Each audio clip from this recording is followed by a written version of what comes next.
A very good morning. My name is Iganta Shumba, and today on the Agas Online, we'll be hosting former President of the Republic of Botswana, His Excellency, the former President, Lieutenant General President Ian Khama, who's also the Paramount Chief of the Bangwatu. The Agas Online is predominantly an online publication that thrives in telling the real story, telling it as it is, from the house's mouth to the viewers. Thank you, and enjoy the conversation. Mr. President, former President, good morning. How are you doing? Good morning. I'm doing fine. Thank you. Thank you. Many people want to know, where are you? A lot of times when we do interviews with you, our interviews are in person. Today, we're doing it via Zoom. Many would want to know, where exactly are you? Right now, I'm in South Africa. Mm-hmm. You left for South Africa, and your leaving for South Africa raised a lot of conversation in the country. It raised a lot of talk in the country. You left to South Africa. How did you leave to South Africa, and why did you leave to South Africa the way that you left to South Africa?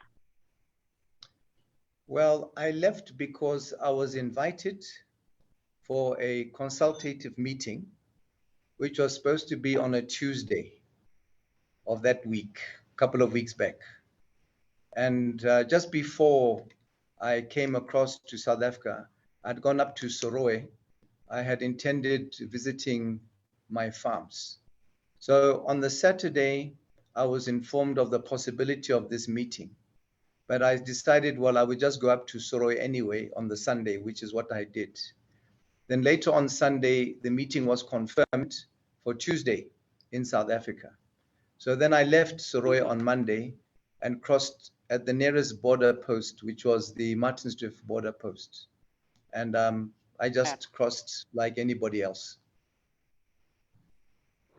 Talking about your crossing, there have been issues around the fact that it was also mentioned in Parliament that you left without notifying the government that you were leaving the country, so that they can be able to provide you with the adequate security and everything else that you need, that former presidents need for them to be able to travel. What is the status? Is that the fact from you, or what is it from the horse's mouth? You know, I'm not obliged to inform the regime of my movements anywhere in the country or outside the country. So that one is a non-issue. When you talk about them wanting to care for my security, you know, it's ironic that they are actually the ones who are undermining my security, as you have seen from all the activities that have been going on in the last 3 years, culminating to the point that we are at the moment. So that one is just an excuse that they were not aware, they were caught flat-footed when I crossed the border into South Africa. And then they start trying to, as they did, threaten my private secretary to charge him for not having informed them of that doing. But you know, I go around with these DIS security guys all the time. So if they were not aware, if they were not prepared, that's not my fault. So as an ordinary citizen, I can travel where I want to, when I want to. I'm not obliged to inform the government. If I have been invited to some kind of function or event or conference, something more formal, official, yes, then one would possibly inform the protocol division in the relevant ministry for them to inform the hosts that I'm coming for a meeting of that nature. And then they would do whatever is necessary. But don't forget, when I went to India in I think it was in 2019, and they were informed I was going to India, they actually took a decision not to facilitate my travel. They also took a decision that my security should not accompany me. And when they did, they were charged and demoted. So one day it's this, the next day it's that. So they have to make up their minds what is the correct procedure. Yes. You talked about threatening. Let's talk about where you said threatening your private secretary. Tell us about that. What had transpired? Well, I think you're aware that there was this United Nations intervention when I discovered last year in August that there'd been several attempts to poison me.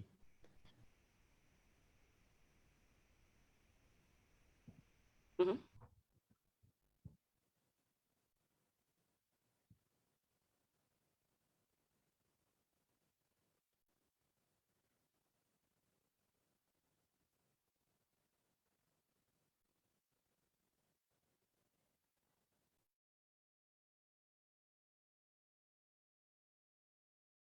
Can you hear me now?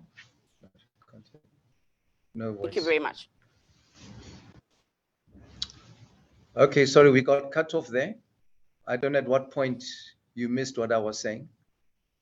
And maybe you can start by explaining the whole situation. You started by talking about the poisoning, yes.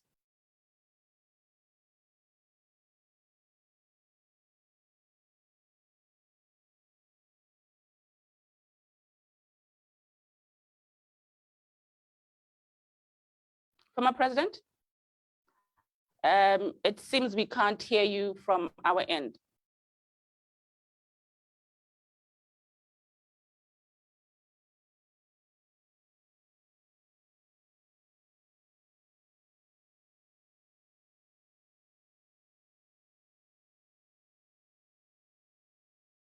Former President.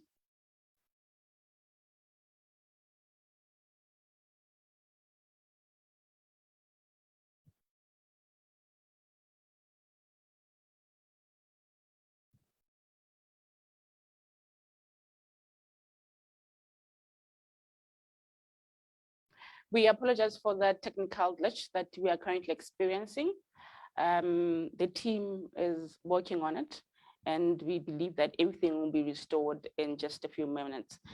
Former President, are you still with us? I'm not sure whether it's, let me just go here. I'm not sure whether it's your connection or not. Can you hear me on my computer? Yes, I can hear you on your computer. Should we try and do that from off my computer then? That's fine.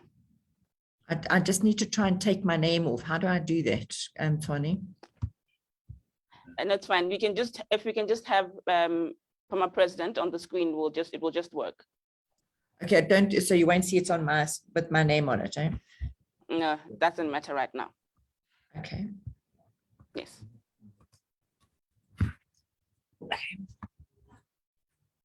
Okay, here we are. So when you move your computer, I think.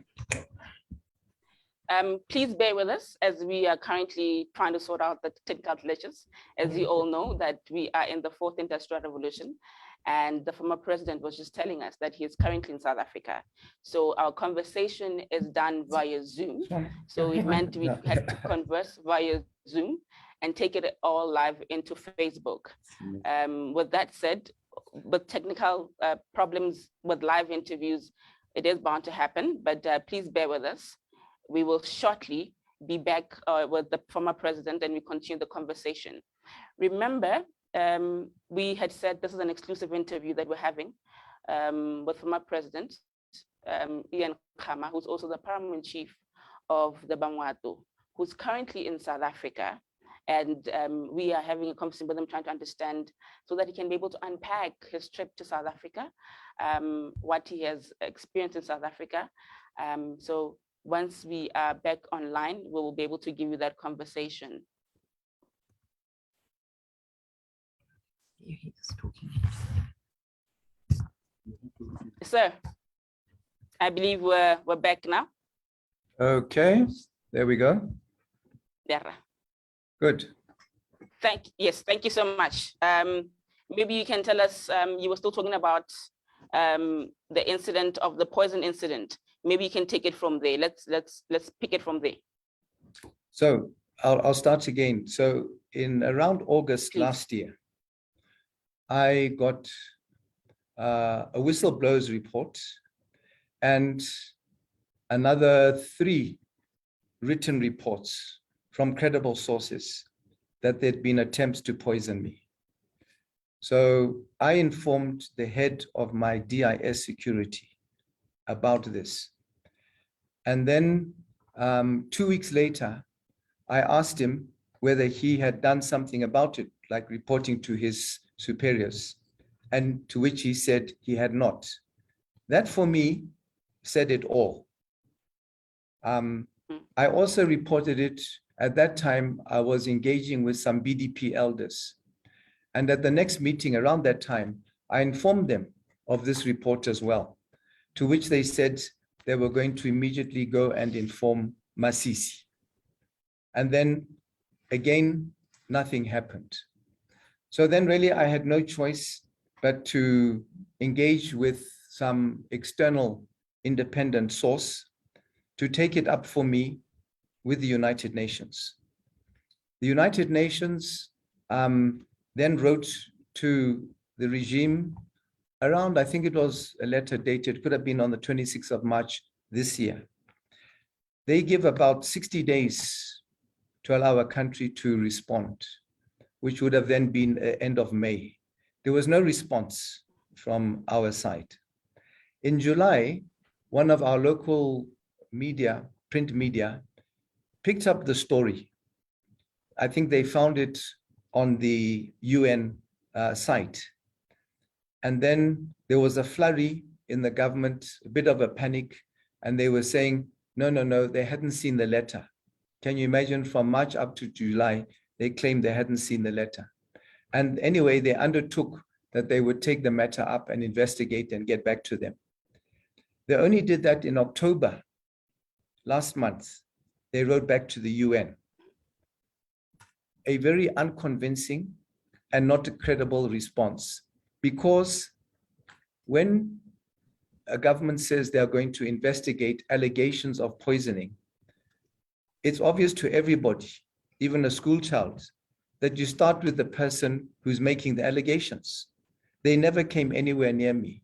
So from my point of view, that is concrete proof of their involvement in that particular scheme. So what you're telling us is that all these started as far back as 2-3 years ago. Maybe also tell us about the current one. Your foundation has come out with a press release yesterday talking about your continued harassment. They say that you are being harassed by security agents in the country. Are you being harassed? 100%. I think if you see all the searches which have been going on, and you know, I want to point out to you, I don't know if you saw it, there was something that came out on social media yesterday from some DIS agents confirming what I have heard and others have heard of Masisi and Mahosi's involvement in trying to bring about my arrest, the searching, and then I know for a fact that once arrested and in detention, then they would be engaged in some life-threatening events. That is a fact. Mm-hmm. So unfortunately, so what exactly have you heard? Sorry to interrupt you. No, what I've heard is that once in detention, it would either be the application of chemicals or a further inmate is going to be given a sharp instrument with which to stab me. That is concrete information that I have. And unfortunately, I cannot obviously give you the name of the source, but I can tell you it's very reliable. Yes. And if you read the social media article that came out yesterday, you will see that everything in there is fact. You know who's behind it and why they're behind it. You know, let me just point something else out to you. And I know I always say this to you. Let's start with the 100 billion story. Everybody knows now that that was fabricated. So when a state, a so-called government, can resort to fabricating evidence that shows you the kind of people we are dealing with. That they would go to that extent, right from the top. When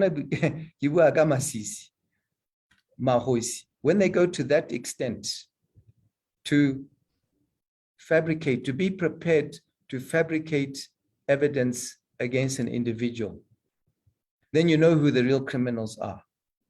We know the story of the rigging. If they're prepared to go to that extent to rig an election, you know the kind of people we are dealing with. So for me, initially when I was shocked to hear about the poisoning, but when you see what's been going on, and other people who claim that there have been attempts to poison them, we're not in the Botswana that we used to know.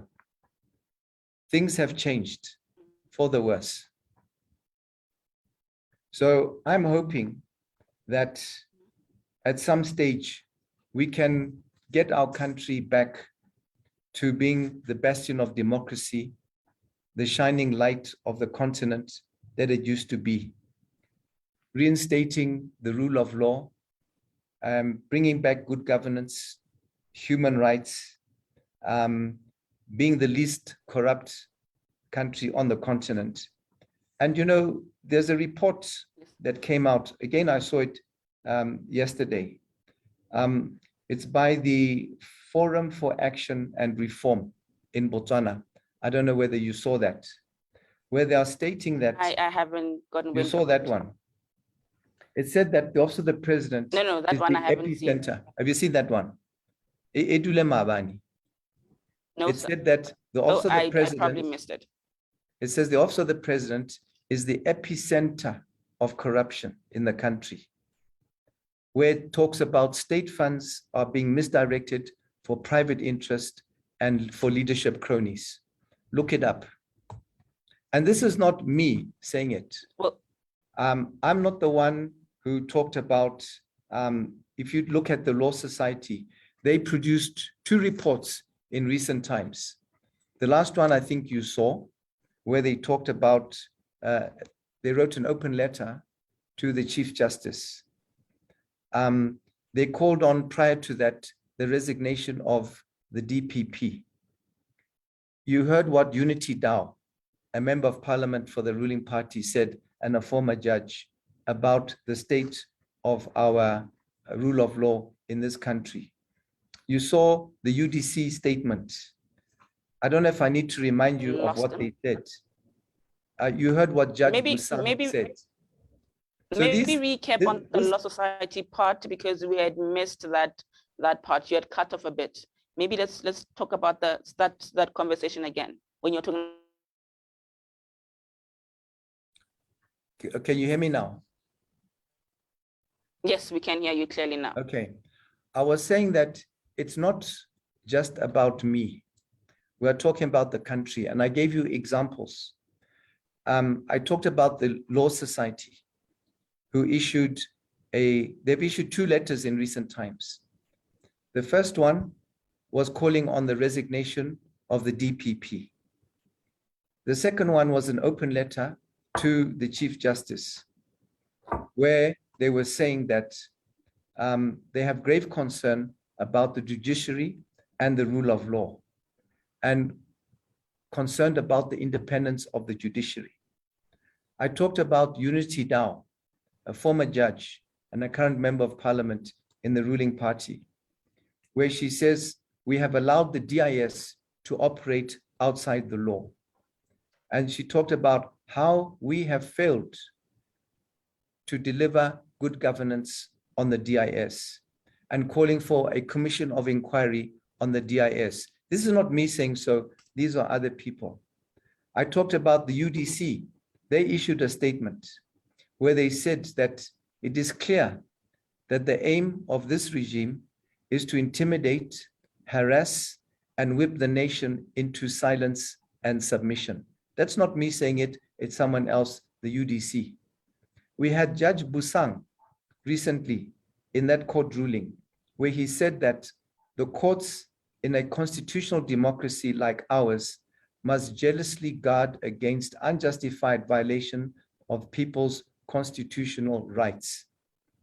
And then I was quoting the Botswana Forum for Action and Reform, which said that the Office of the President is the epicenter of corruption and that state funds are being misdirected for private interest and for leadership cronies.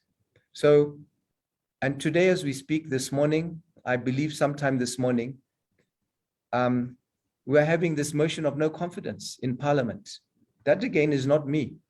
That's yet another body which is bringing that motion of confidence against these people. So I'm just giving you that background. That is not just about me. It's about all the things that are going wrong in Botswana and how we have to try to reestablish what we used to be. Are you, one may wonder, are you running away from these threats and these harassments that you talk about? That's why you're in South Africa, and that's why you've been in South Africa for more than 2 weeks? No, I'm not running away. Like I said at the beginning of this interview, that I'm here because I was invited for consultative meetings, especially one with some eminent people, which I attended. When I arrived, the meeting was supposed to be on the Tuesday. When I arrived on the Monday, I was told that there would be a delay until Saturday. So I thought of coming back and then coming back again on the Saturday or on the Friday or the Saturday. But because it was a relatively short space of time, I stayed in the country, but I was engaged in a number of meetings. In fact, I would have gone back last week. I would have even have gone back tomorrow. But there are still a number of meetings which have been scheduled, which keep coming up, which is, I think, important for me to participate in before I go back. And I can tell you, I'm itching to go back as soon as possible. So these meetings that you're having, are they in any way related to the harassments that you talk about? Some are and some are not. If you, would you care to reveal more and possibly who it is that you're meeting?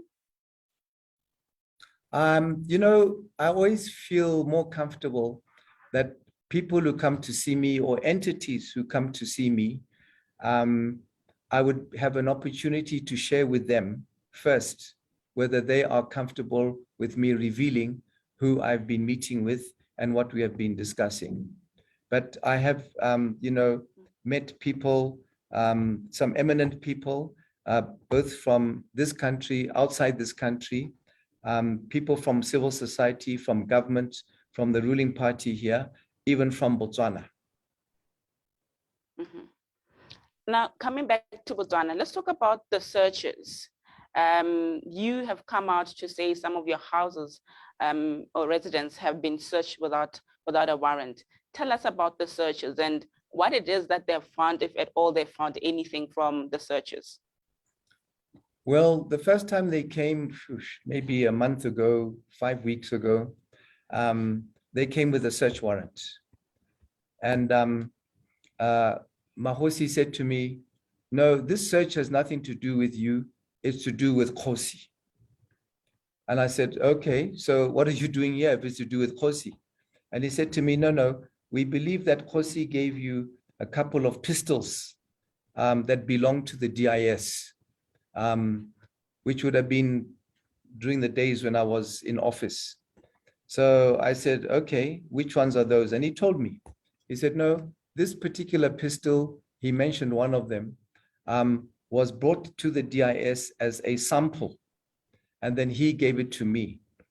So I said, well, that's interesting, because that sample that you say was not meant for me came engraved with my name on it. And it was given to me on my birthday when I turned 60. Oh.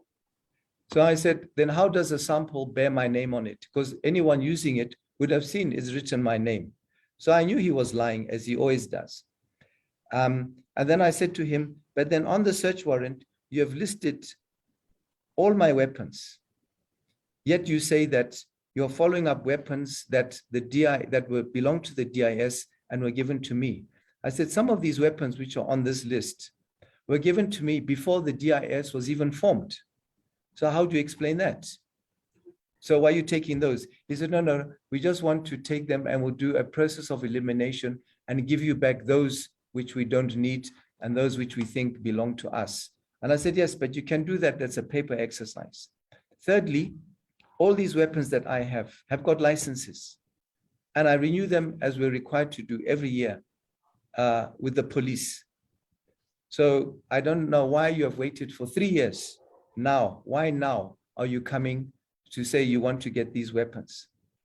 So he couldn't answer. Anyway, we pointed out to him that the residence that they'd come to was not on the list of the properties they wanted to search. And therefore, my lawyers informed them that they don't have the right to search their property. So then they said to me, okay, would I be willing to hand over those weapons voluntarily? And I said, yes, I would. So we agreed that they would come the next day, a Sunday, to come and collect the weapons. The next day, Sunday, we laid out all the weapons with the licenses for them to come and see. Yes. And then in the afternoon. How many are these weapons? In the afternoon, whilst waiting, in the afternoon, whilst waiting, he sent me a text message, which I still have, saying to me, no, we are still busy searching Khosi's properties, and we need all the manpower, so we can't come and collect the weapons. Can we do it on Monday, tomorrow? So I said, fine, you can come tomorrow. And then I phoned Khosi, and I said, are they still with you? He said, no, they're not with me. But they said, they just sent me a message saying that they are still searching your properties. He said, no, they're not. And the next thing we heard, they've gone to Musu. So Mahosi again was lying to me when he told me that they were still searching Khosi's properties. In the meantime, he had gone on a helicopter and gone to Musu, wasting state resources in that venture. So the next day, Monday comes, and they don't come round. Tuesday, Wednesday, Thursday, Friday, right up until the following Tuesday, 10 days later. He then calls me up and says, I should deliver the weapons to their offices at Sibele. In the interim time, I had been told that they had a plan to arrest me, and they were going to apply chemical agents on me once in their possession, once I was in their detention. So I said, oh, you want me to go to Sibele, but you were supposed to come with the weapons and collect the weapons. Why the change? He said, for legal reasons. Legal reasons. I said, okay, talk to my lawyer if it's legal. So my lawyer, I informed my lawyers, and they wrote to them and said, no, we voluntarily offered that you can come and collect the weapons. You didn't come and collect them for 9 days or 10 days. Now you say we must go and deliver them. We're not going to do that. We're saying to you, come and collect them. They didn't come after receiving the letter. Next thing, on the Monday, the following week, I think it was, they wrote giving a deadline. But those weapons, I must deliver them go Sebele offices by midday. So you'll realize from that the change from coming to collect my weapons and up until them demanding that I go and giving me a deadline to go and present myself with the weapons, you have to ask yourself, why the change? And why should I go to their offices at Sebele and hand over the weapons after they had neglected to collect them when they had the full opportunity? So when you're then told from reliable sources that the intention was to arrest and to apply chemical agents on me, then you then begin to think there's some credibility in that story.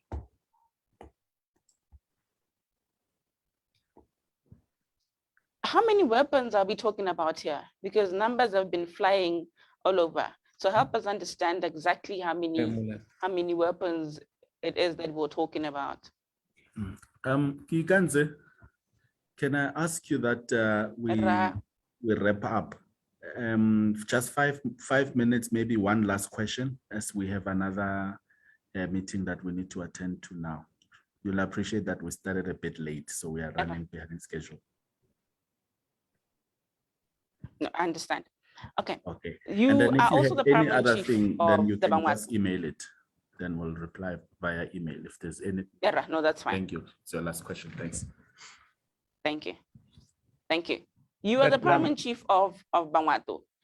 What had happened over the, I bet you already know that they have been worried, they've been doing prayers about them, and they've been saying they're worried about you. Should they be worried about you? Yes, definitely. I think that they've been having the prayers, like you said, they've had a couple of Kota meetings. They had one, I think the most recent one was on Wednesday. Again, they had that one. They are concerned. I think they have every right to be concerned because they know what's going on. Kana, you know what? I just want to explain to you that yes, the DIS is not a closed shop as they would like to believe. It leaks. People have got relatives there. People have got friends there. People have got colleagues there. They know what's going on. We know what's going on. We are told what's going on. Like that last raid in Shakawe, we knew a day before it happened that it was going to happen. When they arrested my the head of my private security, we knew the day before it was going to happen. So all these things are ideas. Did you ask the people of Sorwe to pray for you? No, I didn't ask them. They did it of their own volition to do so. Mm-hmm. Okay. To wrap up, because obviously you had other meetings that you have to attend to. Any last words to the Bangwatu as the Paramount Chief, to Botswana, to the nation, to just basically everyone? Any last words? Well, recently I posted on my page my gratitude and deep appreciation to the people of Botswana for their support, their overwhelming support, for their prayers, and not only those at home, but even those abroad, and even people in other countries, nationals of other countries who have extended that same support to me.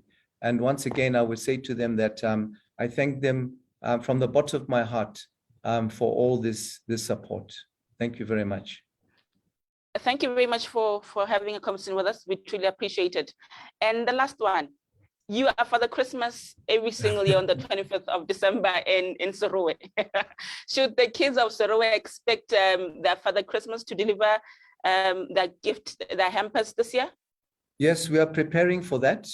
We are preparing not only in Sorwe, but all the other places I've been going to.